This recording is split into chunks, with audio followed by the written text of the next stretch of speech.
Am I the a-hole for not helping my sister to remove something that insults her? My sister cheated on her husband. Her husband is a restaurant owner. He has one of those quirky restaurants with funny food names. It's all one-liners. I'm not a fan of it because I find it embarrassing, but the food is good. Once the divorce went through, he added a menu item along the lines of Sarah's cheating chicken ass. My sister's name is something super generic, and I know like 19 Sarahs. A friend sent Sarah the menu and she was outraged. She came to me to ask me to help her take it down. I'm not a lawyer and don't plan to be, but I've taken corporate law courses and have friends that are lawyers. But I don't want to help her. In my personal opinion, she deserves this and I don't want to get involved. The only ones that would know who this is about already know the story. So there is not really a case for defamation. And there are too many Sarahs. The only thing we could do is send a cease and desist letter. But that's not legally binding and it's a hassle. I told my sister so and she got mad at me and told our parents, who say that what her ex is doing is worse than what she did. Am I the a-hole? Now for the top comments. The fact that she claims this is worse than her cheating on her ex-husband tells me that she's going to present herself as the victim regardless of what you do. So you might as well stick to your guns. I'd go buy one of those meals and encourage the ex, not stay home. Also, does she not know about this Streisand effect? The more you try to censor something, the more known it becomes. This is a win-win for the poor ex-husband. Either he gets a laugh or he has to take it off the menu. But the entire town knows that his ex-wife Sarah cheated on him and got butthurt that he called her out. Even though he will definitely name something else the ex-wife lost at lasagna or the cheating ex-wife Streisand salad. And when he takes it off the menu, it can be renamed to XYZ's cheating chicken ass. Not stay home. She made her bed, now she can lay her cheating chicken butt in it. Served on a bed of lettuce with a side wiener. Not stay home. She's welcome to consult a lawyer.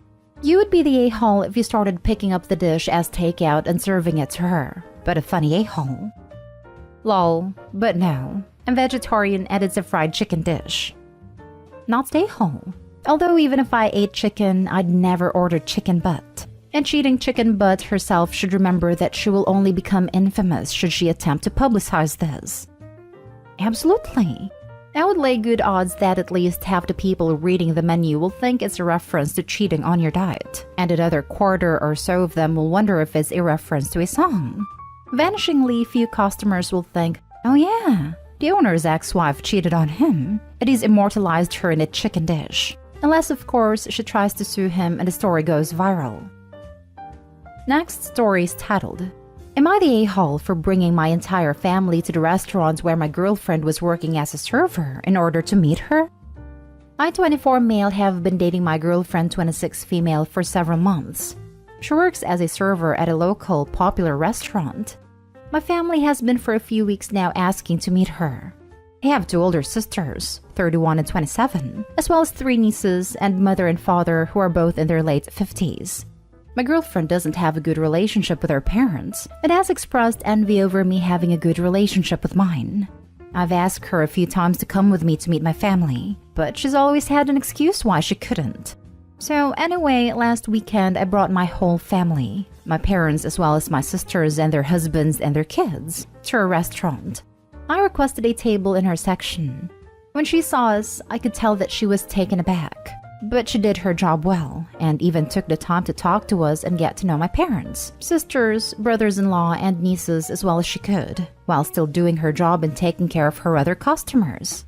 Upon leaving, my entire family expressed that they really liked her, that I was lucky, and that they were glad to have met her. They also left her a huge tip. I thought the whole thing was fine. However, after she got off her shift, my girlfriend texted me and said, "Thanks a lot, you jackass." I called her and she went off on me about how I shouldn't have blindsided her by bringing my whole family, and how she should have had a chance to meet my family on her terms. I responded that she didn't seem to want to meet my family whenever I brought it up, so that if it were to ever happen, this was the way it figured out. But she said that what I did was wrong, and that she had to give my family special attention at the expense of her other tables, which I think wasn't true.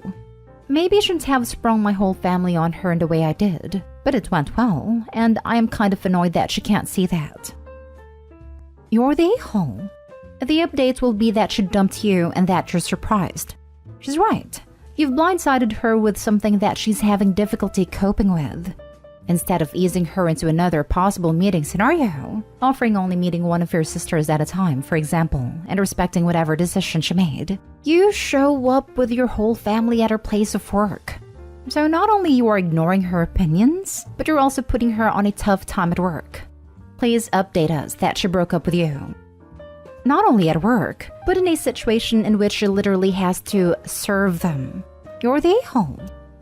And it's not even as if he turned up with just his parents or just one of his siblings, for example.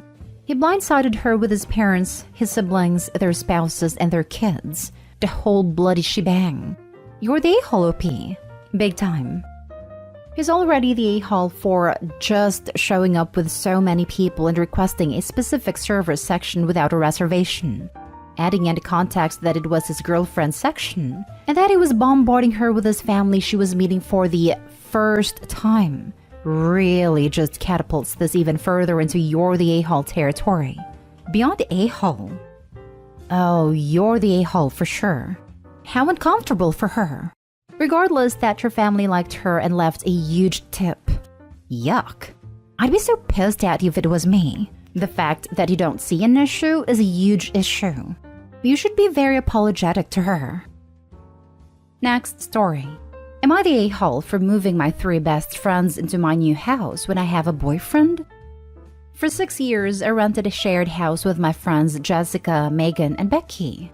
We each paid $880 a month for rent and utilities, and I'd been saving up for a down payment on my own house. I was in a relationship with Bruce, but he'd said he wasn't ready to live together, so when I wanted to become a homeowner, I figured I need to do it myself. We'd been seeing each other casually for a year and been in a committed relationship for a year for context.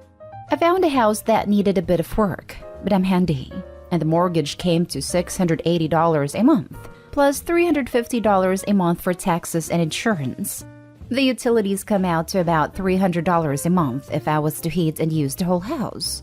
I asked my friends if they'd want to move into my house. We could all save some money. We could split the utilities and taxes and insurance 4 ways. And I'd ask for $75 each a month towards my mortgage because I didn't think it was fair to ask them to pay much towards my mortgage when I'm the one building equity in my home. I wasn't wanting to profit off my friends like a landlord. So it'd be a good deal for me. I'd be paying $617 a month instead of $1,330 monthly cost. And my friends would be paying $237 a month for rent and utilities instead of $880, which was our old rent. And they could save up for their own house down payment that way. They said yes. They also all offered to help me with my DIY work and renovation I'll be doing, since I'm charging so little in rent, and since they want to learn how to do their own work for when they get houses too. So that's so helpful, having 3 extra pairs of hands around. This month, my friends and I made a big move, and around that time my boyfriend wanted to have a more serious financial talk. He wanted to know how long I'd be renting out the rooms in my house, and I said I wasn't sure. My friends are trying to save up to buy too, so I'd want to live with them for a while. He asked why they couldn't save up in their old house, and I said because that was $880 a month, not $237. He was incredulous I was only charging that much for rent and utilities. And he said he thought I was renting rooms out to pay down my mortgage. I could rent each room for $700 at least, and more that would cover my mortgage and make a profit. I was like, I'm not trying to make a profit off my friends, not even have them pay for my mortgage. He said he honestly didn't like that I was renting out rooms and still living in a shared house like a sorority girl, but was alright with it thinking it was a smart financial decision. But now when I'm not even making a profit? He said I seemed immature still wanting to live in a party house and not be thinking about our future. I said I thought he didn't want to move towards living together yet. And he said that he was thinking maybe not this year, but maybe next. I said that we could talk about him moving in time, and he shut that down saying he wants an adult home and not a sorority house. He feels like I was thoughtless and not thinking about our future. Am I the a-hole for moving my friends into my house? Edit. A lot of people are suggesting I charge my friends more because of maintenance costs or me taking on all the risks. I was expecting to be the sole owner and fully responsible for the house's costs before buying, and budgeted for that case.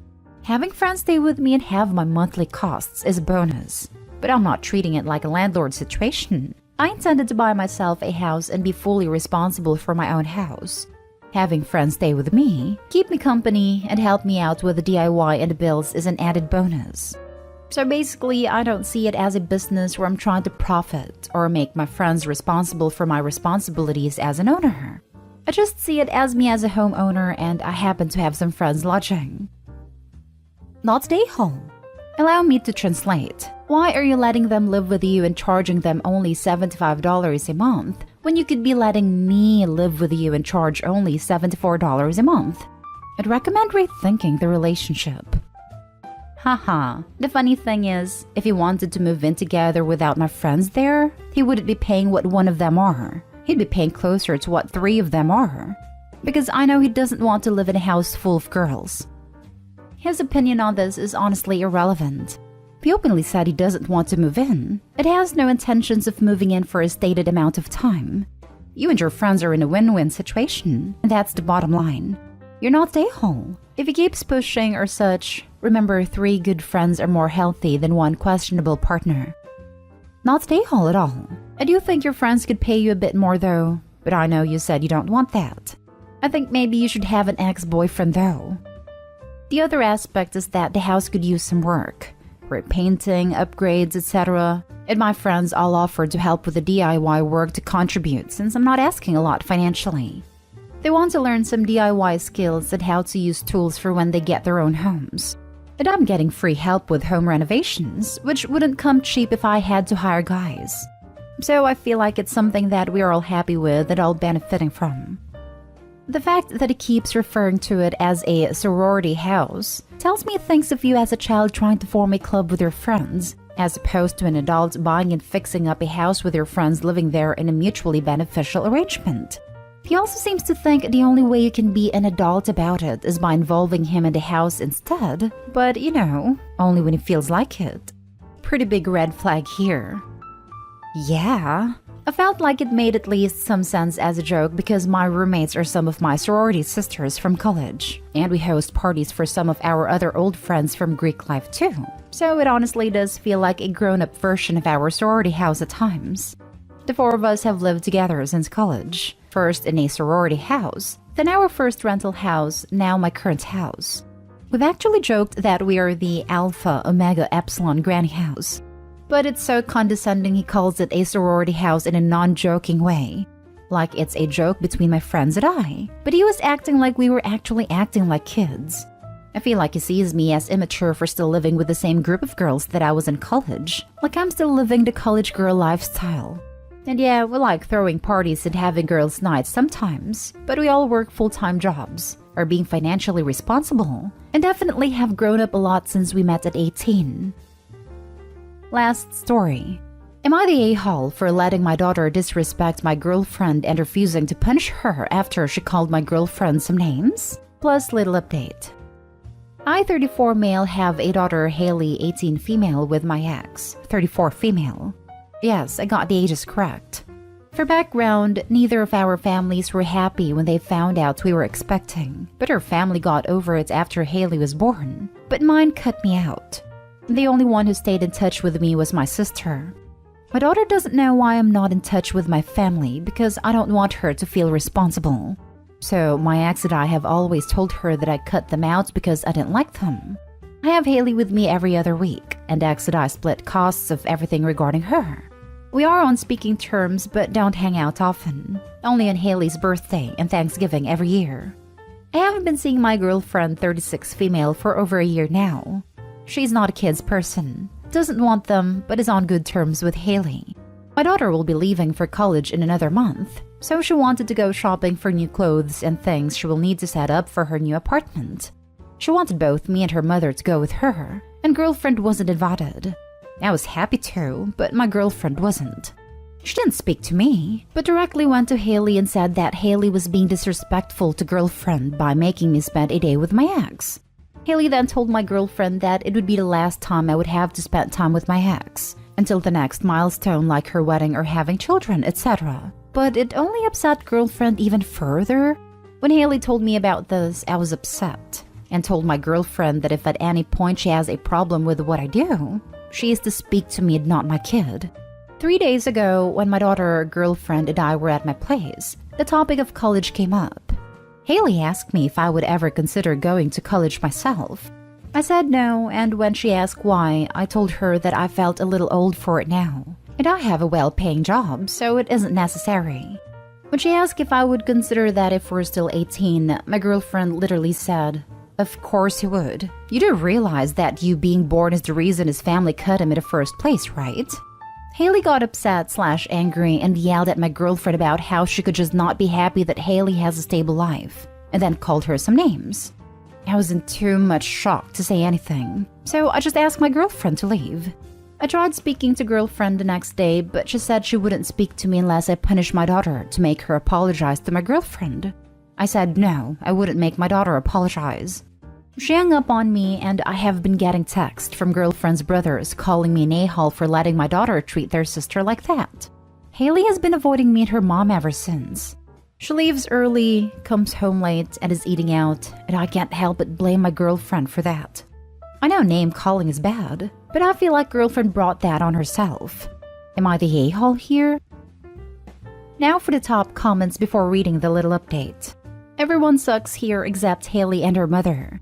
You're the a-hole because you haven't dumped your girlfriend. Why would you be with someone who is so disrespectful, insecure, rude, childish, and cruel to your daughter? You also didn't defend your daughter. I shouldn't have to tell you why your girlfriend is the a-hole. If I do, please see the paragraph above. The woman is jealous of his child, jealous of his ex, deliberately cruel to daughter, and he chooses to keep dating her? Some people's standards are so damn low. Not stay home. Your girlfriend's out of her freaking mind. Dump her immediately. You're the a-hole. She leaves early, comes home late, and is eating out, and I can't help but blame my girlfriend for that. Actually, you should blame yourself. You're the one who lied to your kid in the first place, and you're the one who started a relationship with a jealous, children-hating woman. After what she did, you should have known she would be petty enough to hurt your kid just because. I don't think you're going to see much of your kid from now on. P.S. Can't believe you haven't broken up with a girlfriend. Now for the little update. Dumped her. Just got off the phone. Thank you all.